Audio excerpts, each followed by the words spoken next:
Good afternoon. Welcome to the Labor Forum here on WRFG 89.3 FM in Atlanta.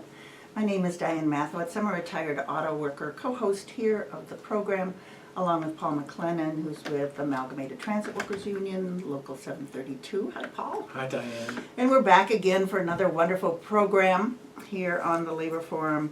Both of us really do enjoy doing this program. We get an opportunity to both learn so much and meet so many wonderful people of all ages and from all different parts of the country and actually the world who are all in struggle. And it really does our hearts good always to meet them. The opinions that are expressed on this program may not necessarily be those of the Board of Directors, staff, or volunteers here at WRFG. So we have a full schedule today for today's program, so we're going to get right into the labor headlines. But before I do that, I want to remind everybody that you not only can listen on your radio at 89.3 FM, you can hear us on your computer. You can also hear us on your mobile devices with the WRFG app. And of course, the Labor Forum is unique among programs here at WRFG in that we have our own YouTube channel. We live stream the programs. If you tune in right now, you'll be able to see Paul and me, see what we look like, see what we wear, see what our guests look like, and see how we have a good time here. But the programs are also archived on the Labor Forum YouTube channel. You can get them both in the audio and the visual version, and we encourage you to share. We also have a Facebook page. We'd love for you to like us, and we have a Twitter, and we'd love for you to follow us. So those are all the many ways that you can stay linked in with WRFG and the Labor Forum. So I'm going to start with the labor headlines for today, Monday, February 8th, 2016. Last Monday, we reported that the struggle in Greece against the austerity measures being imposed by international banks and the governments of Germany, France, and others has not abated. We alerted you that on February 4th, Greece's working class was going to conduct a general strike. Once again, if your only source of news was big business media, you would have remained unaware of the dire conditions facing millions of Greek workers and their courageous resistance to the profiteering banks and corporations. A general strike is the ultimate weapon of workers against the exploitation of the boss. It makes clear that without workers, society does not function. There is no production. There is no producing of wealth. Now, this is a form of worker power rarely, if ever, used in the U.S. Even when a union such as my own, the United Auto Workers, called for a strike against GM, Ford, or Chrysler on an economic issue, usually trying to get our national contracts, it usually only targeted a selected number of plants of an individual automaker, never the whole industry, which would have been key to a general strike impacting all workers. In my lifetime, the closest thing to a general strike was the mobilizations of immigrant workers on May Day about a decade ago, when many areas of the economy were shut down in a number of cities, from construction sites and poultry plants to retail stores and clothing manufacturers, when the workers left their jobs and the students left their schools to demonstrate for worker and immigrant rights.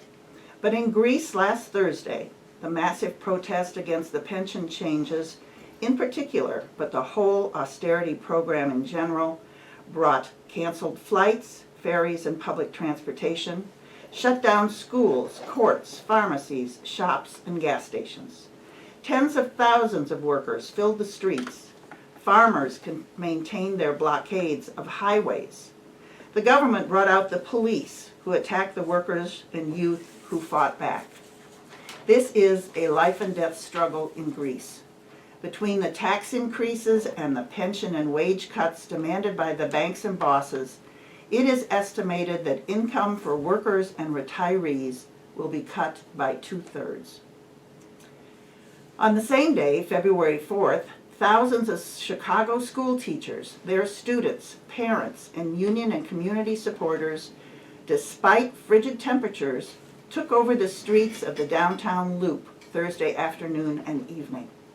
Days earlier, the 40-member Union Bargaining Committee had rejected a 4-year contract proposal that would have frozen wages but increased teacher payments for health care and pension benefits. This proposed contract also demanded a minimum of 2,000 early retirements in return for some vague promises of education improvement. A day after the contract rejection, Mayor Rahm Emanuel, the hand-picked school board CEO by Mayor Rahm Emanuel, announced that the district would cut another $100 million from the school budget, causing about 1,000 layoffs, and would end pension support totally. The union then called for a mass march from the Bank of America building to City Hall on Thursday, February 4th at rush hour. The start at the Bank of America was to call attention to the role of financial institutions in the education crisis in the city. The unelected school board had entered into an arrangement with BOA and other banks known as interest rate swaps that would garner large profits for the banks but cost the city of Chicago and the public school system approximately $1.2 billion. BOA has demanded an immediate payout on these toxic interest rate swaps of $228 million, an amount almost equal to the board's recent cuts to special ed programs and other necessary funds. The deals made by the education board's well-heeled members made a lot of money for their corporate friends, but at the expense of students, teachers, and their communities. The protest included a sit-in at the bank building where 16 teachers were arrested. The march shut down the central business area of Chicago as protesters chanted for the resignation of Mayor Rahm Emanuel and support for the teachers and students. And lastly, some really sad news here in Atlanta. JCG Farms is a feed mill that processes chicken feed for area poultry growers, and it's located in Rockmart, about 50 miles northwest of Atlanta. In the early morning hours of Sunday, February 7th, an explosion ripped through a building adjacent to the 100-foot tall storage tower. There were 8 workers on the third shift. 25-year-old recently married Justin Deems was killed, his body pushed out of a second-floor window by the blast. 5 others were injured, with 1 worker airlifted to Grady Hospital and the others taken to hospitals in Rome and Marietta.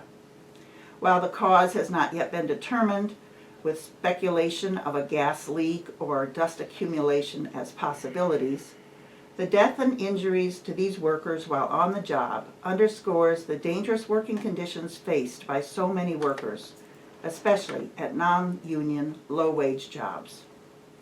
According to the AJC report in today's paper, there was a smaller dust explosion in a different area of the plant a few years ago. It adds that an OSHA database lists 2 complaints in August of 2013, but provides little details. However, it should be said that grain elevators and feed plants have accidents and deaths frequently in the U.S., from large industrial explosions such as the West Fertilizer fire and explosion that killed 15 people and injured 160 others on April 17, 2013, and literally leveled the town of West Texas, to those that occur almost daily or weekly on family farms. JCG Farms is located on Georgia Highway 101, leading into Rome, Georgia, and the blast shook buildings miles away, including the home of Dean's mother, who immediately sped to the plant to see if her son was all right. The location of dangerous chemical and highly explosive materials in population areas with little or no regulation poses not only a hazard to workers, but people at large. That concludes our labor headlines for today. We're going to move right away into This Week in Labor History from Paul. Thanks, Diane. On February 11th, 1903, Japanese and Mexican agricultural workers united to form the Japanese-Mexican Labor Association to fight the labor contractor responsible for hiring at the American Beet Sugar Company in Oxnard, California. This was the first successful agricultural strike in Southern California and was organized by the first biracial union in the state. It is also one of the earliest examples in U.S. history where people of different racial backgrounds allied together to form a labor union. The workers refused to work until their grievances were addressed. By the first week in March, over 90% of the county's beet industry labor force had joined the union, bringing the sugar industry to a standstill. The workers ultimately won most of their demands. Although the seasonal Chinese and Mexican laborers already in place in the county easily satisfied agricultural labor needs early in the company's history, there was a decline in Chinese populations due to the racist Chinese Exclusion Act. The Chinese Exclusion Act was a federal law signed in 1882. It was one of the most significant restrictions on free immigration in U.S. history, prohibiting all immigration of Chinese laborers. The Chinese Exclusion Act was the first law implemented to prevent a specific ethnic group from immigrating to the United States and was not repealed until 1943. Mexican workers were in demand in other agricultural efforts, so this led to an increase in Japanese worker recruitment. By 1902, 9 major Japanese contractors saw to the seasonal needs in the area. Seeing how these contractors had already caused minor slowdowns and protests over wages, recently arrived bank owners and merchants organized an owner-interest-oriented contracting company called the Western Agricultural Contracting Company. This company quickly replaced the Japanese contractors as principal contractors to the Oxnard area. Comprising more than 90% of the workforce, the contracting company had a near monopoly of the workers.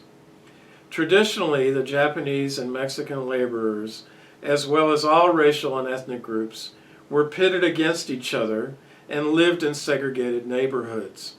Such fragmentation kept wages artificially low and rendered workers powerless. Divide and conquer was and continues to be the tool of the capitalists to maintain their power. 500 Japanese and 200 Mexican workers became the charter members of the Japanese-Mexican Labor Association and formed their organization based on the grievances of the Oxnard workers. Overcoming language barriers between the two groups, they immediately elected leaders.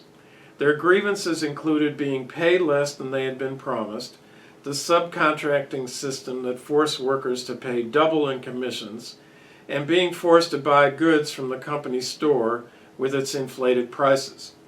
They called a strike at a crucial time in the beet growing season.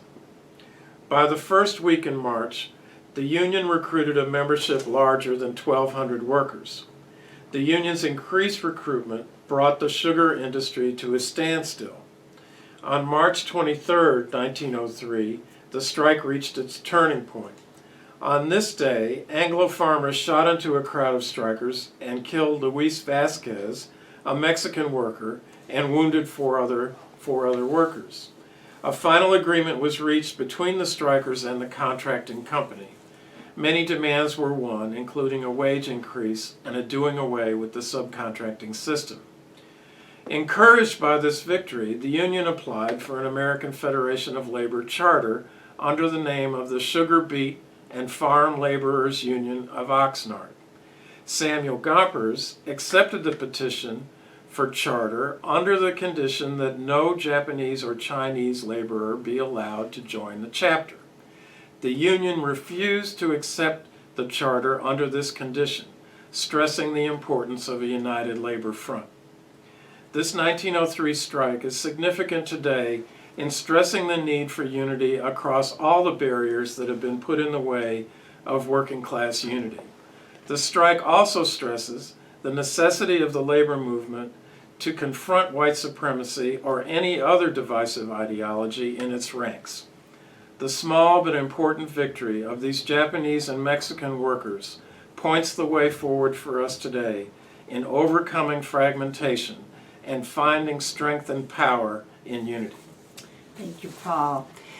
And I know that our caller is on the line, so we're going to just go right ahead and talk to Shalove Lawrence. Hi, Shalove, how are you? Hi, I'm fine. How are you, Diane? I'm good. So, listeners, here's who's on the phone talking with us. Shalove Lawrence is a home health care worker, and she is involved in the Fight for 15 in a union. And we're very pleased to have her on the phone today because there's some important developments in the fight here in Georgia for raising the minimum wage, and we're going to talk about that in a minute. So, Shalove, just to let you know, Paul McLennan is here. He's another co-host, and we'll both be asking you questions. So would you mind letting our listeners know a little bit about you? How it is you became a home health care worker, and what your working conditions and situation is in this job? Yes. Like I said, my name is Shalove Lawrence, and I became part of the Fight for 15 to have a better living wage for myself. I have struggled so many years trying to make ends meet. I have an 11-year-old daughter that wants to become a doctor when she gets older, and I have to be that backbone for her in order for her to be able to become that doctor that she wants to become. And in order for me to be able to do that, I have to make sure that she has food, she has shelter, she has clothing, she has a safe place for her to be, comfortable and settled. So with me having $15 an hour, it would be great. It would be such a great, tremendous change in my life for me to be able to take care of the daily things that I have to, like my bills and things like that. So, like I said, I'm a home care worker. I'm a single parent, and my daughter goes to South Fulton, and that's a school that pushes you towards college. So, in order to be able to go there, you have to keep up your grades. So, she has to have a strong mother in order to be able to, keep up her grades in school. So, Shalove, we talked earlier, and you told me that, in fact, you most often only make $7.25 an hour doing this. Yes. Not just important work. You're really a crucial, life-sustaining person. Yes, So, could you talk a little bit about how it works with your hours and how it works with being on a job making so little money? Yes, I work more than 40 hours a day. We're scheduled 30 to 40 hours, but sometimes it gives us a little bit more because the client might need us a little bit more. They might need us, to do a little bit extra for them. I am their hands, feet, eyes, whatever they can't do, I am that. I am, they can't move. I am to transfer them from their wheelchair to their home, to their bed, and back from their bed back to the wheelchair to the, to the restroom. They need help going to the restroom. They need help being able to eat. They need help being able to, get dressed and take a bath and things like that. I am their arms and legs and eyes and ears. So, and my living wage, on a daily basis, like I said, I work 40 hours plus, but $7.25 is not enough for me to be able to come home and do those same things for my daughter or for myself. Okay, so Paul, did you have a question? All right, Shalove, then let's talk about this campaign that really has turned the whole issue of income inequity, the whole discussion about the 1% and the 99% and what it is that's a fair wage. The movement of fast food workers and low-wage workers has been so groundbreaking, so exciting, so motivating.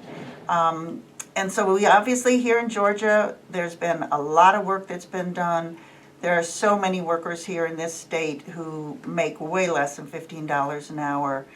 The level of income inequality here in Atlanta is extreme, and you are one of the people who work hard and yet are not rewarded sufficiently at all.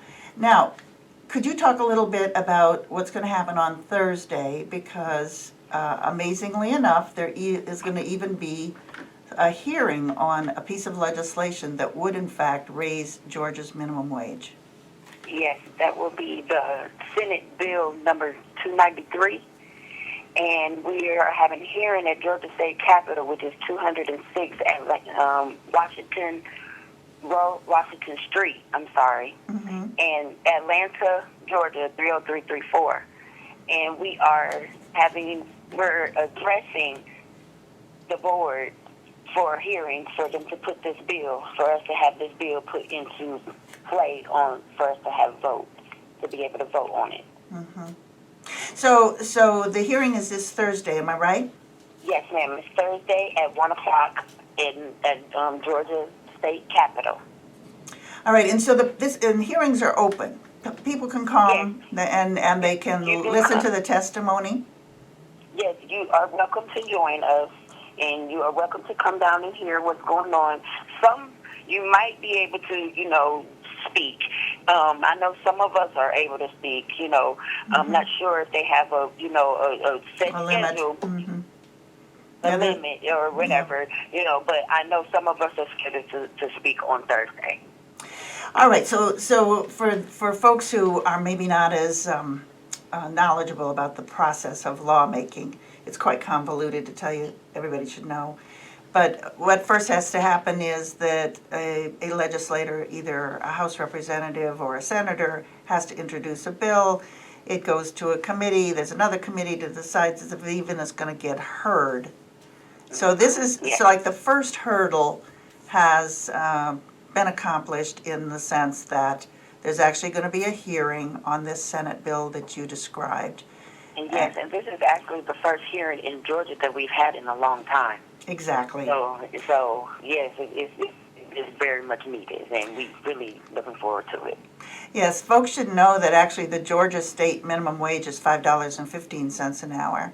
The federal is $7.25, and so of course there's action both on the state level, on city levels across the country, on counties, even industries, as well as on the federal level to raise the minimum wage to $15 an hour, which I have to say, when you only make $7.25 is a lot, but in truth, even that is still not enough in many, many, many cities to be able to pay the high prices of rent, insurance, transportation, and all the rest.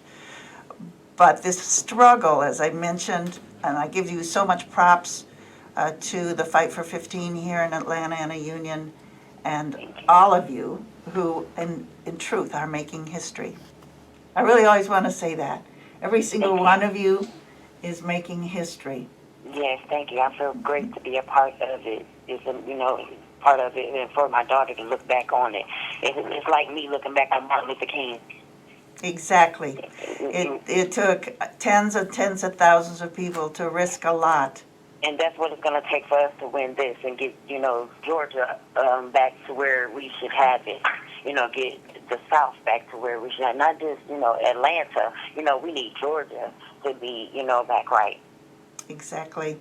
So Shalove, let's just repeat this information one more time in case any of our listeners didn't get an opportunity to catch it all. When is this hearing taking place on the bill that would, if passed, it has to go through many more steps, but if passed, would in fact raise Georgia's minimum wage? When and where? We will be at the Georgia State Capitol, or at 206 Washington Street, Atlanta, Georgia, 30334, and that is Thursday at 1 o'clock. Please come out if you can. All right, thank you, Shalove. So let me ask one more thing. If there's any listener out here on the various ways that people can hear the labor forum information, who are stuck in a dead-end, low-wage job, have been looking for a way to fight back, how do they reach out and get in touch with the Fight for 15? Oh, yes, you can look us up on Facebook. We have a Facebook page, and Facebook page is Atlanta Raise Up. And we also have a website that's bit.ly/. LY-1T,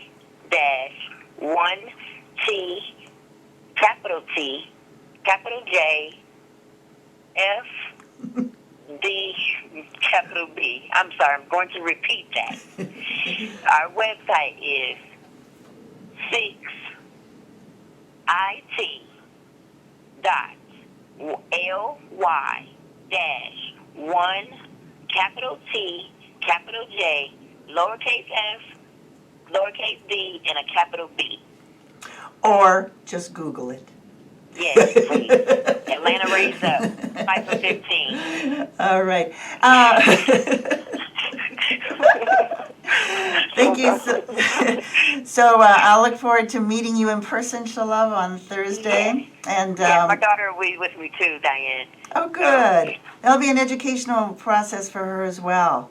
Yeah, my mother's also in this fight. She's out with us too, so you might get to meet her too. Oh, your mom too? Is she also a home health care worker? She did radio before. Her name is Carol Carthorne. Okay. I'm not sure, but she did the radio before for 5 for 15. So yes, we're all in this. My family is in this fight. Well, congratulations. That's a good thing. Thank you. All right, thank you so much, Shalove. So, folks, you've been Thank listening. you. Bye-bye. You've been listening to Shalove Lawrence, and she is with Atlanta Raise Up. She gave you the information about how to contact them if you are interested in becoming part of history and fighting for a decent wage and a union, which is necessary if you're going to keep your raise, to tell you the truth. We're going to be right back. We have 2 guests in the studio. I am so excited to bring them on and have them discuss such an important issue with our listeners. The 2 sisters that we have here are both with Freedom University, and their names are, I'm looking for my papers, their names are Ashley and Jacqueline, and they'll be on in just a minute after this message. Please stay tuned.